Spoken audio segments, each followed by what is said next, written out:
What's going on, Internet? Lee and I here at Card Games United, diversifying our content actually a little bit, so it's not just Card Fight Vanguard. Today we got a very interesting deck profile, just something I like to putz around with when I play Yu-Gi-Oh! Casually. I will be presenting Domain Monarchs. Obviously this deck is about maybe 3 years old, so it doesn't stand up to things like Sky Strikers or Trick Stars, or any of that cool stuff. But it is a very rogue anti-meta build, so it can catch some people off guard, and hey, can steal a match once in a while, so...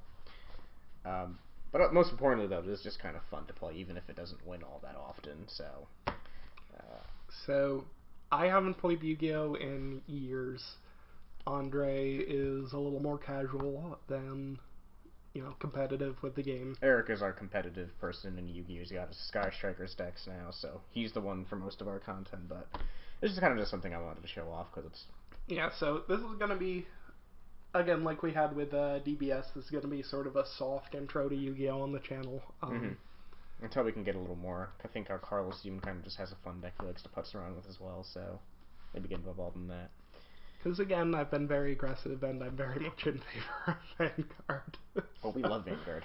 We love It's Vanguard. our best card game, but we gotta diversify the content a little bit, so... Because we said Card Games United. Not Card Game United. Indeed. But without further ado, we'll get into the main deck. We don't play an extra deck because this is Domain Monarchs. First, we start off with 3 of our Edia, the Heavenly Squires. Our Squires are very important to get the Tribute Summon engine going. Her effect is once per turn, when she's normal or special summoned, you can activate the effect to search your deck for an 800 attack, 1000 defense monster, and then special summon in defense mode. Usually it'll be him as the target. It will always be him. Yeah, it's just a free special summon coming from the deck is able to set your board up for tribute summons. She also has the effect that when she's sent to the graveyard for any reason, you can target one banished Monarch spell or trap card, usually a Panthesium, and be able to recycle it back to hand, or add it back to hand. So that's also a really nice effect that we like in the deck. So very good card overall, very important. Then we play 3 of our other Squires. Eidos, the Underworld Squire, usually your target for Edia, because once per turn, when he's normal or special summoned, you can gain an additional tribute summon, which is very important for the deck, obviously because this is Domain Monarchs and we like to tribute summon. So having that additional tribute can usually mean you're able to get something like a Vanities or a Majesty's Fiend on the board and help shut your opponent down. And he's also got an interesting graveyard effect where you can banish him from the graveyard and special summon another 800 attack, 1000 defense monster in this build, always going to be Edia. And then once Edia special summoned from the grave, able to get your effect to special summon a copy of him from the deck. So those are your ways that you always keep having fodder for your tribute summons, are through the combinations and interactions you have with these cards. For our next monster, we play 3 Vanities Fiends. Like I said, this is a very anti-meta build, and obviously people with their meta decks kind of like special summoning a lot. So the way that we combat this with a deck that isn't as powerful in terms of our card effects is, let's just play a card that prevents both players from special summoning. You take away a very big engine that a lot of decks needs when you have this thing on board, and when you do have this thing on board, it's pretty hard for a lot of people to deal with. So this is definitely something you want to be getting on the board if you want to be able to survive these days. By that logic, we also play 3 Majesty's Fiends. Hey, I remember these things. Those things were things when I played. Majesty's Fiend's effect is neither player... Monster effects cannot be activated. Also, both of these cannot be special summoned, so you can't Monster Reborn them, which is a shame. Or special summon them with Ether. Yeah, every deck relies on their monster effects, so when you have this thing on board, it definitely hurts when they can't activate their broken effects to special summon things. Another very anti-meta card, and we want to maximize it because it's also searchable because it's got 2400 attack and 1000 defense off return. So you can find this card easily, and honestly, it's probably the card that does the most work for you, even more than Majesty's Fiend, so... Definitely appreciate this card. And then we go 3 Erebus, the Underworld Monarchs. Very neat card. It's an 8-star, 2800 attack, 1000 defense, so initially requires 2 tributes, although with Domain you can reduce it to 1. When he's tribute summoned, you can target 2 Monarch spells or traps in your deck, usually Pantheism and Prime, because we love those things in the grave. And then you could choose, not target, a card in your opponent's hand at random, field or grave, and basically spin it back to the deck. It doesn't target, so it can get around a lot of monster cards that are just like, haha, I can't be targeted. Wait, Yu-Gi-Oh has a difference between choose and target? Yep. That's dumb. That's actually a weird thing. That's really dumb. Why is that so he gets dumb? around just because of a specific wording. By the way, you're off camera. Since he gets around that specific wording, he can send back things like any card that's just like, oh, it can't be targeted by card effects. So it's a very useful board removal and kind of cleans up the board a little bit so that you can sort of use your big stick monsters just to beat on their life points. And then being able to send 2 Monarch spells, traps to the grave, and get things like Prime, which can be a resource for a tribute summon, or a Pantheism, which can help you search something out, is very useful. Yeah, overall, just Erebus is a really solid card for the deck. Next, we play 2 Kaiser Voice Raiders. 5-star, level 5, 1900 attack, 1200 defense. You play this thing because of its first effect. If you control no monsters, you can just special summon this right from hand. So it's a free special summon, basically, when you have no cards. Helps the deck brick less, because you always have, it's just an extra resource for a tribute summon. If this card does kill something by battle, it gets 500 attack, and if something kills this card by battle, that card loses 500 attack, but we don't really care about that effect much. And last but not least, for the monsters, we play 1 Aether, the Heavenly Monarch. We only play 1 because she's limited to 1. I kind of wish she was at 3, but we make do with what we have with the ban list. Like Erebus, she's 8-starred, 2800 attack, 1000 defense, so obviously searchable off return. She's got a couple cool effects. When she's tribute... Oh, Erebus, by the way, his also has a neat quick effect where when he's in the graveyard, you can discard a Monarch spell or trap to add a 2400 attack or more, 1000 defense or more card from your graveyard to your hand. Also targets himself, so if he's in the graveyard and you have a Monarch spell or trap, you can add him back to hand, or really just anything else.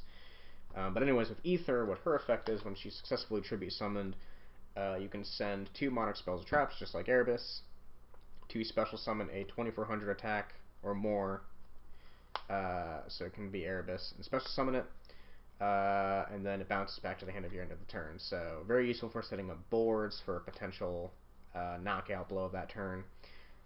She also has a quick effect where you can banish a Monarch spell or trap from your graveyard, and then you can tribute summon her. So being able to tribute summon on the opponent's turn is a very big thing, and yeah, just it's a really nice option to have. I wish she was at 3. But that's it for the monsters. So for our spells, obviously the main one, this is Domain Monarchs. So we play 3 Domain of the True Monarchs. Reason why this card is considered anti-meta, or why this deck is considered anti-meta. You can't play an extra deck, and if you control a tribute summon monster and your opponent doesn't, this card means that they can't access their extra deck. With Link summoning, all that stuff going around, this really helps shut down a lot of decks, if you've got the provided protection for it. It's also got a couple other really useful effects. Once per turn, you reveal an 8-star monster, so an Aether and Erebus, and then you reduce its level by 2, so it's only 1 tribute instead of 2. It's also not a hard once per turn, so you could theoretically activate another one and make them a 4-star just to be able to normal summon them for free, but unless if you're just wanting to beat over something that's not really useful because you want them to be tribute summoned. And then the final effect is during the damage step, your tribute summon monsters when they attack one of your opponent's monsters on your turn get 800 attacks, so that definitely helps make your monsters these beat sticks that can get over a lot of things. And so we kind of appreciate that beat sticky presence. Next, we play 3 Tenacity of the Monarchs. You reveal one monster with 2400 attack, 1000 defense, or 2800 attack, 1000 defense, and you can search your deck for any Monarch spell or trap. Searching your deck is nice in Yu-Gi-Oh, and we kind of like Toolbox, so we play this at 3. Next, we've got 2 of Return of the Monarchs. This is the way that you kind of just search your deck for a lot of things that you may need. Once per turn, when you tribute summon successfully, you can then search your deck for a 2400 attack, 2800 attack, 1000 defense monster and add to your hand. It's just a way that you continue cycling for tribute summon monsters so you can continue to be able to consistently tribute throughout the game. Maybe even... And it searches Majesty's Fiend, which is a big monster in this deck, so... 2's a good number for it. I see it enough. Next, we play 1 Monarch Storm 4th. I wish this card was at 3, but unfortunately we have to play within the confines of the ban list. Quick play, so you can chain it with if you set it, you can chain it with Escalation to do a tribute summon on their turn. When you would declare a tribute summon, you can use this card to tribute one of your opponent's monsters instead. Also another card that chooses and doesn't target, so it gets around effects of this card can't be targeted. Yeah, basically lets you take a monster from your opponent and, hey, get a tribute summon off it. Nothing better. We play 1 March of the Monarchs, thinking about trying to bump this thing up to 2 or maybe even 3. But for now, we play 1 because you can search it off tenacity. This card basically means that your tribute summon monsters can't be destroyed or targeted by card effects. So it's just that extra protection so you can keep the Domain lock going or the Majesty's lock going. Really not much else to say about that. And then in terms of our last Monarch spell or trap, we play 1 Panthesium because it's once again limited by Konami. I wish this card was at 3 because it's amazing. You can send 1 Monarch spell or trap from your hand to the graveyard to draw 2 cards, so hey, a +1 right there. And then when this thing is in the graveyard, so it's a target for Ether or Erebus when it's in the graveyard, you can banish it, and you can choose 3 Monarch spells or traps from your deck, and your opponent chooses one of them to add, so you can definitely play a lot of mind games with your opponent, and it's also just a way to continuously be able to get things you need from this deck to basically give you resources you otherwise might not have access to. In terms of our generic spell cards, we play 2 Allure of Darkness, because we need to have some form of a generic draw engine in this deck, and we do play a lot of dark targets, so there's that. It's a way to draw 2 cards. 1 Reinforcement of the Army to search out Edia. 1 1-for-1 to maybe get an Erebus. You can always pitch an Erebus and get him back with his effect. Another way to special summon Edia. Get an Eidos, and then you can special summon Eidos off her effect, get 2 tributes that turn, which is really cool. 1 Foolish Burial of Goods to send a Prime or a Panthesium to help you unbrick, if needed. 1 Foolish Burial to send an Erebus to the grave to help you unbrick, if needed. And then 1 Monster Reborn, because it's really sacky, and can help you unbrick. That's kind of it for our 1 of spells. Next we have our traps. We play 2 primes. 2 is a good number for it, because this thing you want in the graveyard, you don't ever use the first effect. The first effect is once per turn when this thing is on the field, you can shuffle back 2 Monarch spells traps from your graveyard into your deck and draw 1 card. You're never going to use that, to be honest, but I guess it's just there as an option if you wanted to have some form of draw engine in Yu-Gi-Oh! If it survives. We use this for its graveyard effect. When it's in the graveyard, you can banish a Monarch spell or trap and special summon this in defense mode. When it's special summoned, it is treated as a level 5 fairy type. Light, 1000 attack, 2400 defense. Yeah, it's just a way to help you have more access to tribute targets, or for targets for tribute summons, so it helps unbrick. And like I said, it can be sent to the graveyard with Erebus or Ether, so you always have effect to it, or even Foolish Burial of Goods. I'm thinking of cutting this to 1, because honestly you only need the 1, but for now we play 2. 1 Escalation of the Monarch. I'm thinking about cutting out a Prime for a second one of this, just because this thing is a real bombshell for opponents to deal with. This card lets you tribute summon during your opponent's main or your battle phase. So yeah, This card definitely gives you a lot of options to sort of like mess around with them. It can be chained to certain effects, like being able to get a Majesty's Fiend actually on the board. The activation of a monster effect kind of disrupts a lot of plays. Would like to bump this up to 2 or 3, so that could change. And then 1 Solemn Warning, because it's Solemn Warning. Yeah, I remember that card too. I probably will be getting Solemn Judgment. Like I said, this deck is a little bit behind just because I'm not super into Yu-Gi-Oh, so I did not get a Solemn Judgment hype train once that got lifted. Maybe I will get one in the future, so we'll see. And for now, we're just playing Solemn Warning. We don't play an extra deck because this is Domain Monarchs. So if we played an extra deck, we would not be able to use Domain. So we'll just go into the side deck. We play 1 Caius because if you're playing something like a Layer of Darkness, I guess this could potentially do something against them. Because you would be banishing dark targets. Yeah, it's kind of just there, really. Effect Failure because I don't want to be paying about $80 for an Ash Blossom. So this is a cheap substitute hand trap that you can use for a side deck. This is a really budget build, so I know that you all are going to be playing like, oh, you should be playing Ash Blossoms or Ghost Ogres, but those hand traps are very expensive. As it is, yeah, this card's still super useful because you can use it to negate a lot of monster effects at the right time, so. For the spells in our side decks, we play 1 extra copy of March of the Monarchs, just to have it there as an option for certain matchups, if you want that extra protection in Game 2. 1 System Down, in case you're facing something like Cyber Dragons. Yeah, this card ruins their day. 1 Dark Hole, because a board wipe is always helpful. I probably will be getting a Regeki soon, so there will be a Regeki in this deck, but like I said, this is a budget build for now, so we don't want to go like $20 for the Regeki. 2 Twin Twisters for spell or trap removal. Not really much to say about that.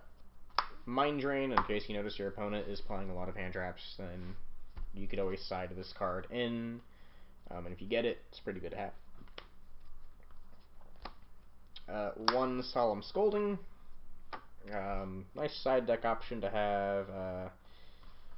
Oftentimes you can just activate your set cards before you activate this thing, and this thing's actually really powerful as a substitute for Solemn Judgment. 3 Monarchs Erupt. I've actually been thinking about main decking this card, but for now we appreciate it in the side deck. It's just another way to negate monster effects with that Majesty's Fiend. So you could definitely side this against certain decks and be able to mess around with them a little bit. And finally, last but not least, 2 Wiretaps, in case you're playing something like against something like Paleozoics or whatever. This at least gives you an option to sort of negate a lot of trap-heavy decks. Unlike 7 Tools of the Bandit, you don't have to pay 1,000 life points, and it doesn't destroy it, so it shuffles the card back into the deck instead, so it's a solid side deck option. That's it for the deck profile. You could probably bring this to a locals and have a fun time, go 2-2, but don't expect this deck to like top a YCS, especially since it's even super budget, since it doesn't have the staples like Regeki and the Ash Blossoms. But yeah, it's a fun deck to play. Can still, I guess, like I said, maybe pull its weight for a 2-2 at a locals. So yeah, let me know what you guys think about in the comments section below. If you have any suggestions or tips for how to improve the deck, I would greatly appreciate it, because like I said, I'm fairly casual in Yu-Gi-Oh right now, so I'm not too into the game. So if you definitely have any suggestions for me to play, I would greatly appreciate it in the comment section. But like I said, click that bell button, subscribe, and peace out. Lucky number of the day is 19. See you later, guys. Bye-bye.